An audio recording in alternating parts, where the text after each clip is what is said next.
I say let's tear this baby apart so we can see what makes it tick.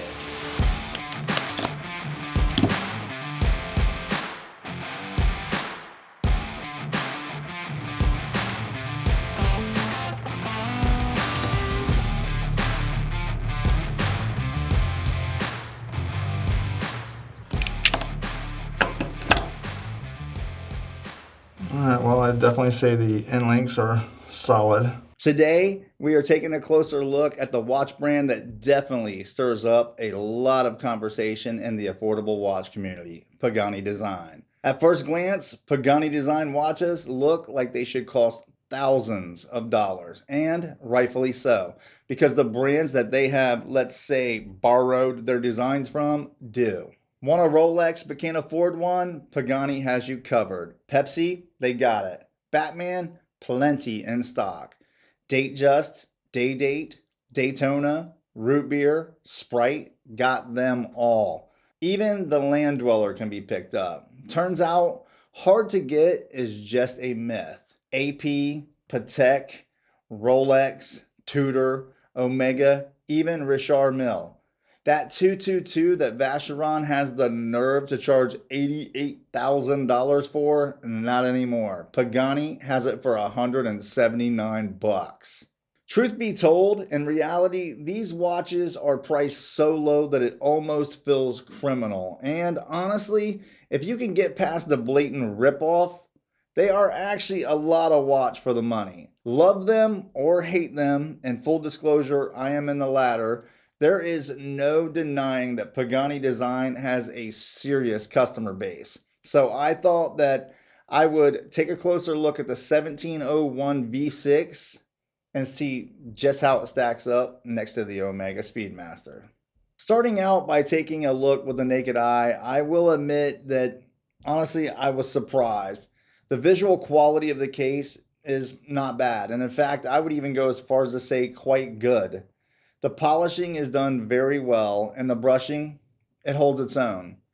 Take a look under the magnification of a loupe, and the brushing does fall apart, but with the naked eye, it's quite good. Though I would say that this is in no way a mind-numbing revelation. I have a Citizen Eco Drive that costs around $150 that has both really good brushing and high polished edges. I don't think it's a big secret that a well-finished case can be had on a budget watch, so I am in no way suggesting you buy one of these. And I will also tell you ahead of time that I wouldn't, but if you do, make sure to use the affiliate link in the description. Taking a look at some side-by-sides with my Speedmaster, from top down, Pagani pretty much nailed the dimensions, with the case width of the Speedmaster coming in at around 41.8 millimeter, and the Pagani at a very close 42.1. The same goes for the lug-to-lug, the 47.1 millimeter on the Speedmaster, 47.9 on the Pagani. Pagani even did a pretty good job trying to recreate the lyre lugs, but fell a little bit short on the contouring. The lugs on a Speedmaster have a sort of twist to them that the Pagani is lacking. Turn the case on its side, and here is where it falls apart. As with most replicas, and yes, you can use the word homage if you like, but we all know this is a replica. The one thing that gets in the way is that pesky little movement. Believe it or not, there is only 0.6 millimeter difference in total thickness between these two watches, but just take a look at the side by side. Due to the thickness of the VK63 movement, Pagani has had to make some unsightly changes by extending the case thickness by 1.8 millimeter and trying to make up for that by taking away 1.2 millimeter from the iconic dome crystal the Speedmaster is known for. I know that 0.6 millimeter overall doesn't sound like much, but considering the case to crystal ratio, put this in perspective. If the Pagani had the same dome crystal as the Speedmaster, it would come in at a whopping 15.5 millimeters thick. Trust me when I tell you this watch does not wear like a Speedmaster. I won't say that it doesn't wear well because I actually threw it on this strap right here and it does, but it is not nearly as refined as the Speedmaster.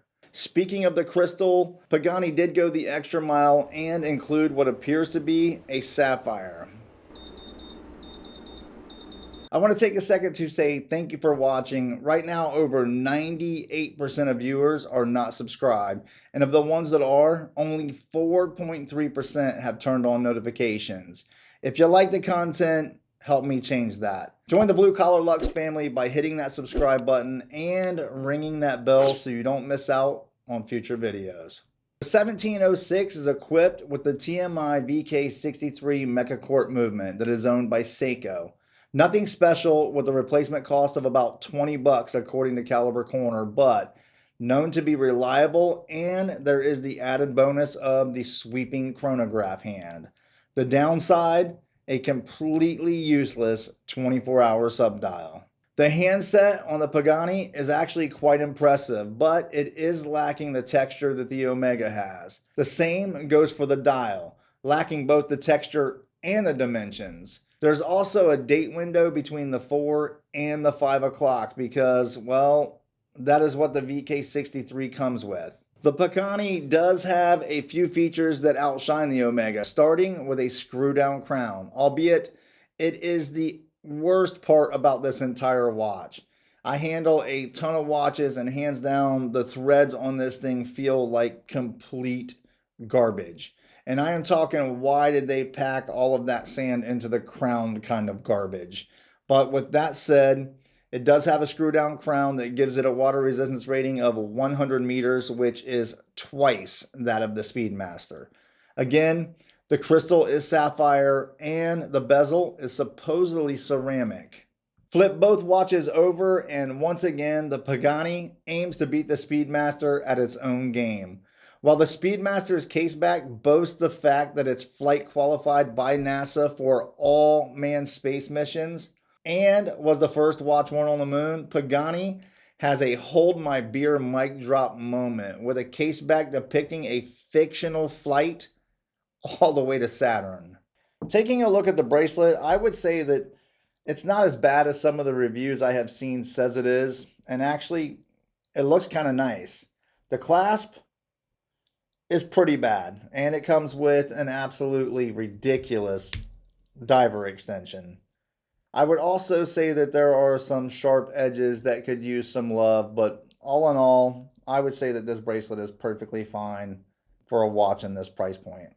On the wrist, I must admit that this watch looks great, but for me, there is no getting past the fact that it really wants to be a Speedmaster, and for that reason, this watch is a no-go in every possible way. I myself am a bit of a watch snob, but that does not mean the watch has to be expensive. It just means that it needs to be cool.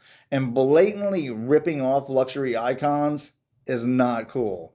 Bottom line, wear what you like within the budget that you can afford. I get that most people cannot afford to wear a watch that costs many thousands of dollars.